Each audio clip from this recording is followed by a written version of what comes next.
Bonjour et bienvenue dans l'émission Temporada. Aujourd'hui, nous allons à nouveau, comme la semaine dernière, parler d'un torero, et en l'occurrence, un des toreros majeurs de l'Escalafon, qui s'appelle Julián López Escobar, El Juli, qui est un torero qui a marqué l'afición, qui a marqué l'activité taurine depuis ses débuts, et quand je dis ses débuts, c'est avant même son alternative. Et pour nous parler d'El Juli, nous rend visite aujourd'hui Alain Ponini. Bonjour. Bonjour. Vous êtes membre de la Peña Taurine Côte Basque à Bayonne. En effet, c'est exact.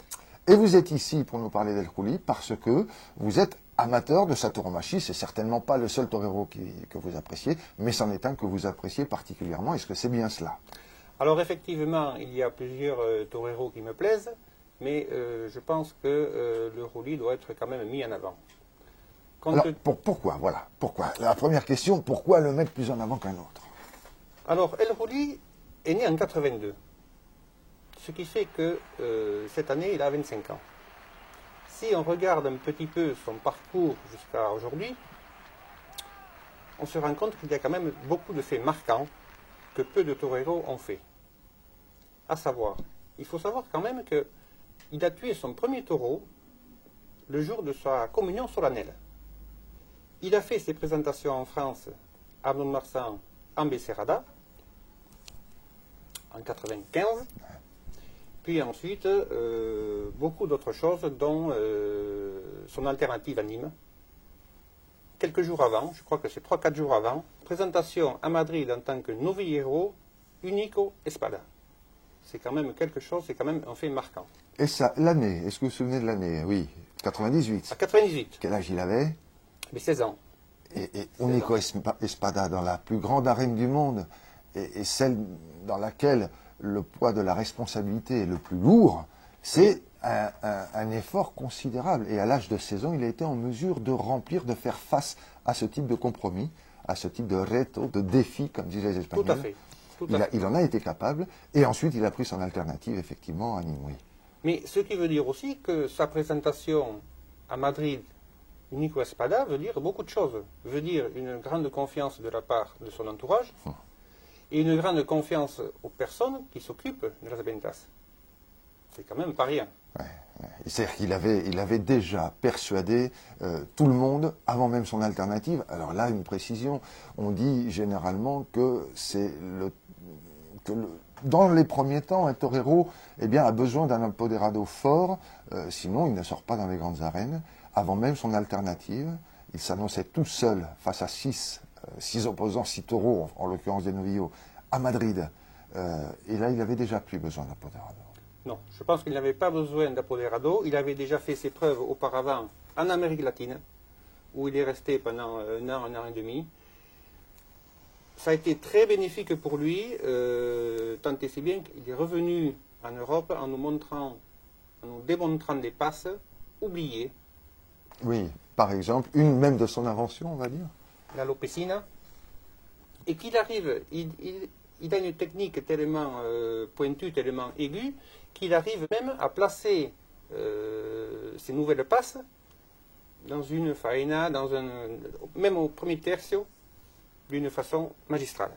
Oui, et c'est très fluide, ça passe comme une lettre à la poste, et c'est tout juste, enfin on s'en rend compte quand même bien sûr, mais oui, c'est tout juste si on s'en rend compte, c'est tout juste en réalité si on se rend compte de l'effort que ça peut demander à l'homme.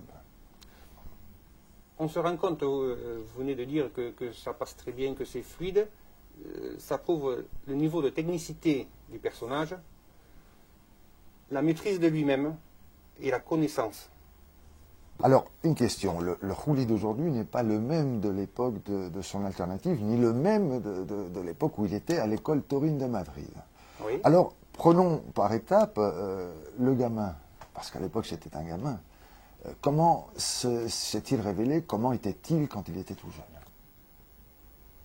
Alors, il s'est révélé d'une manière très, je ne vais pas dire courante, mais enfin, il nous a montré dès ses débuts son envie de faire, son envie de bien faire. Et sa capacité à le faire, en plus. Et sa capacité, parce qu'il avait acquis la technique. Il faut dire que aussi, il a vécu dès son plus jeune âge au milieu des taureaux. Oui. Son père était novillero, il n'a pas pu aller plus loin. Donc il a connu cette ambiance, il a connu les bêtes, et je crois qu'il est arrivé à une connaissance de la bête vraiment Extraordinaire. extraordinaire. Ouais. Je pense que d'un seul coup d'œil, quand le taureau sort du toril, Il sait à quoi il a affaire. il non sait à quoi il a affaire, et là, une fois que la première passe est faite, il a compris la bête, il a compris la chose. Alors, pour apporter de l'eau à votre moulin, justement, à propos de l'école taurine de Madrid, moi j'ai un souvenir, il était encore élève tout jeune, je ne sais pas, il avait peut-être 12 ans, 13 ans, Oui. et il y avait un entraînement aux banderilles à la Venta El Batan à Madrid, là où sont parqués tous les taureaux prévus pour la feria de San Isidro. L'école taurine de Madrid s'entraînait là pour la pose des banderilles. Des becerros étaient amenés par les éleveurs de la région de Madrid. Donc tous les élèves sont passés au moment où le Juli devait passer, il était encore assez peu connu évidemment, au moment où le Juli devait passer. Les professeurs, les élèves se sont tous arrêtés, chacun a pris son poste, tout le monde regardait avec beaucoup d'attention ce qu'allait faire El Juli. Et à titre d'exemple, il devait poser des banderilles, il était tout petit, il est toujours pas très grand, mais il est encore plus petit de taille. Et pour correctement bandriller son becerro, il avait besoin de se laisser toucher par le frontal. Il se laissait toucher juste ce qu'il fallait pour poser les banderilles, et il s'en allait, si possible, comme un torero, c'est-à-dire en dominant ses émotions et avec lenteur, avec desprecio, en regardant le becerro qui était derrière lui. Ça, pour vous dire, et pour apporter de l'eau à votre moulin, eh bien, c'est parfaitement le type de comportement que l'on retrouve aujourd'hui. Est-ce que vous êtes d'accord? Entièrement d'accord. D'ailleurs, dans ce livre, on retrouve une photo. Exactement. Si vous permettez, je vais la montrer à la caméra. Une photo qui montre vraiment quand même, dès son plus jeune âge, ce qui s'est passé.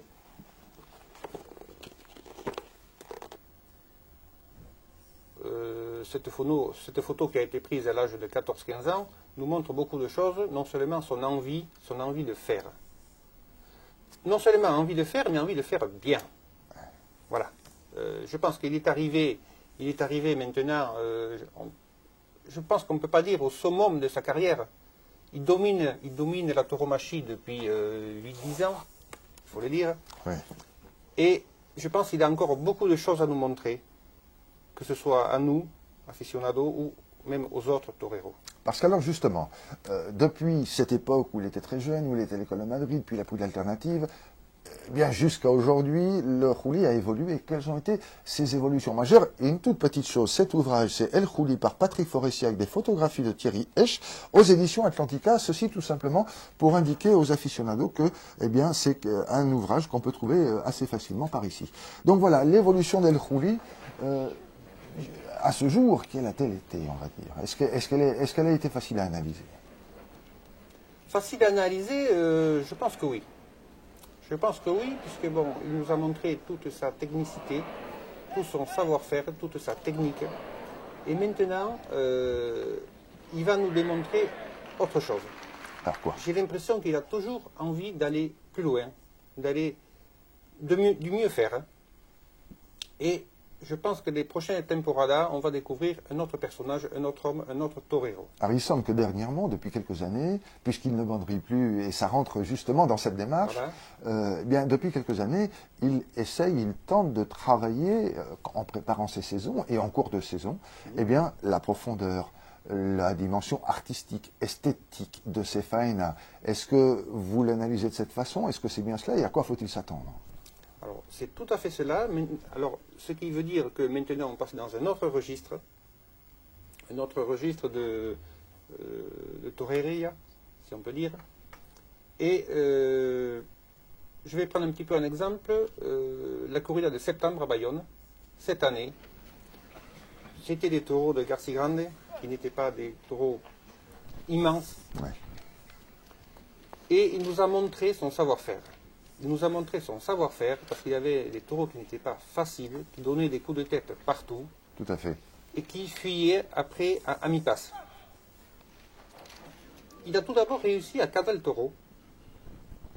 Et une fois qu'il a cadré le taureau, il a réussi à le garder dans sa moulette.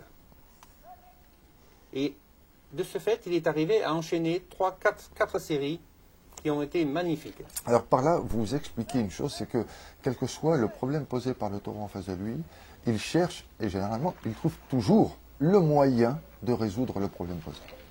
Voilà. Ce qui veut dire qu'il a une connaissance de la bête qui est énorme. Oui, approfondi. Il arrive à effacer les défauts de la bête et mettre le la petite chose du taureau. La mettre en valeur, la faire ressortir. Et c'est la plus grande difficulté en tauromachie, c'est rendre d'apparence facile ce qui est extrêmement difficile. Exactement. Alors, El Khouli, vous venez d'en parler très bien. El Khouli, cette saison, ça a été très important. Il a été très important, comme toutes les saisons antérieures, mais très important, pourquoi? Parce qu'on a relevé, juste avant cette émission, les arènes où il s'est produit. Alors, on va faire une petite distinction entre la France et l'Espagne. Commençons par l'Espagne. Il s'est rendu dans toutes les plus grandes arènes. On a juste noté un petit peu à Madrid, à Barcelone, 2 fois à Barcelone, avec les problèmes que posait éventuellement cette arène, avec les antiterrains qui se manifestent, etc. Séville, bien sûr, Cordoue, et puis à Madrid, il y a eu un petit problème, une petite injustice qui a été relevée par la presse, par certaines presses en tout cas, où on lui aurait sucré, on lui aurait supprimé un deuxième trophée sur son premier taureau, ça pendant, de mémoire, la Feria de San Isidro. On a parlé un petit peu d'une cabale de la présidence contre lui, des journalistes ont pris sa défense, etc. À mon sens, il n'en avait pas besoin, parce qu'il a remis toutes les pendules à l'heure, une fois de plus, on va dire, comme les autres saisons, avec eh bien, ses prestations habituelles tout au long de la saison. Voilà pour l'Espagne, où il a triomphé un peu partout. Il triomphe moins que la première saison de son alternative, après son alternative. Voilà, même, hein. ça veut dire bien une chose, c'est que tout à l'heure, on a parlé d'intelligence de la bête, mais il y a aussi l'intelligence de l'homme. Ouais. Il n'a pas profité de cela, il n'a pas besoin de ça. Il a dit, bon, dans les prochaines plazas, vous verrez ce que je vais faire. Et là, vous me jugerez. Et en plus de ça, le jour où on l'a, semble-t-il, spolié de cette seconde oreille à un même taureau, il a coupé l'oreille du taureau suivant, et de toute façon, donc il est sorti sur les épaules de ses admirateurs ce jour-là, ça n'empêche. Et en France, eh bien là aussi, saison importante, puisqu'il est paru dans toutes les plus grandes arènes françaises, on va dire, 3 dans le sud-ouest, 3 dans le sud-est, c'est-à-dire chronologiquement à Mont-de-Marsan, Dax et Bayonne pour le sud-ouest, et puis de l'autre côté, Nîmes, Arles et Béziers, avec des prestations hors du commun là aussi, à Dax par exemple, ou dans le sud-est également, par exemple, dans la ville d'Arles. Donc voilà. Tout ça pour dire que c'est un torero non seulement qui effectivement fait face à l'ensemble des défis, mais qui ne se défile pas, qui va toujours dans les très grandes arènes, ce qui n'est pas le cas de tous les toreros, même parmi ceux qui finissent très en haut de l'escalafon de certaines saisons. Hein. Alors, si vous permettez, je vais rebondir sur vos derniers propos pour parler de l'escalafon. Actuellement, à l'escalafon, je crois que c'est fin octobre, il se trouve en 8e ou 10e position, avec à peu près 80 gorillas. Voilà, 82 précisément, avec les 2 dernières à Saragosse que je n'ai pas citées tout à l'heure, à reine de première catégorie. Voilà. Escalafon, tout confondu, première, deuxième, troisième catégorie. Si on prend en escalafon des premières catégories, il arrive en 2e position, avec 30 gorillas en première catégorie, une trentaine aussi en 2e catégorie. Donc, à mon sens, il y a 2 escalafons. Oui, tout à fait. Et en 2e catégorie, il faut relever aussi qu'il a eu des présences marquées dans des arènes, bien que de seconde catégorie, importantes néanmoins, comme le Grogno, Pamplune, etc. Oui, tout à fait, tout à fait. Donc, vous disiez, oui, il y a 2 escalafons. Et en fait, quand il y a la liste qui est donnée comme ça, il faut avoir 2 lectures. Il faut avoir 2 lectures. Peut-être que beaucoup de gens ne l'ont pas.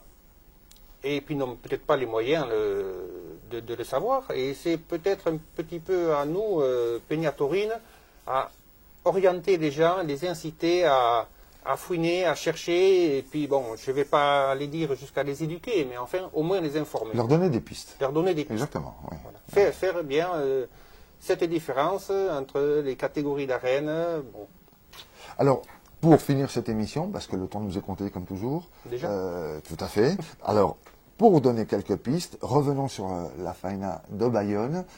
Dites-nous en quelques mots le souvenir que vous en avez et nous finirons avec ces images. Alors, le souvenir, pour moi, ça a été une grande faina.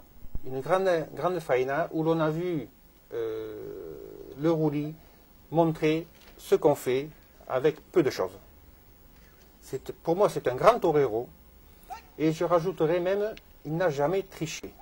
Quelle que soit l'arène où il va, petite, grande, il essaye toujours de faire quelque chose, de montrer aux gens la valeur du taureau, la valeur de la bête. on va dire, très peu de défauts en tant que torero, mais également très peu de défauts en tant qu'homme. En tant Parce que qu'homme, toujours respectueux de ses collègues. Non seulement cela, mais il est lié d'amitié, d'une grande amitié, par exemple, avec ni plus ni moins que Juan Bautista, torero français, alors que un certain nombre de toreros, parfois, prennent ombrage de l'importance que prennent les Français dans ce monde-là. Lui, pas du tout. Il est très lié avec certains toreros français, par exemple. Il est très lié avec ces jeunes toreros qui montent, et je crois qu'il va les attirer vers le haut. Il attire la tauromachie vers le haut. Je pense que c'est ça qui est important, il faut retenir de lui. La valeur de l'homme. Exactement, la valeur de l'homme. Et bien sûr, ça on n'oublie pas, du torero, un torero dont on avait besoin parce que la fiesta, comme disait l'Espagnol national, a besoin de ce type de dimension. Alain Ponini, vous nous en avez parlé avec intelligence, mais avec cœur également. Je parle du Juli. Oui. Merci beaucoup, et puis à bientôt sur ce plateau, vous serez toujours le bienvenu. Merci à vous et à bientôt.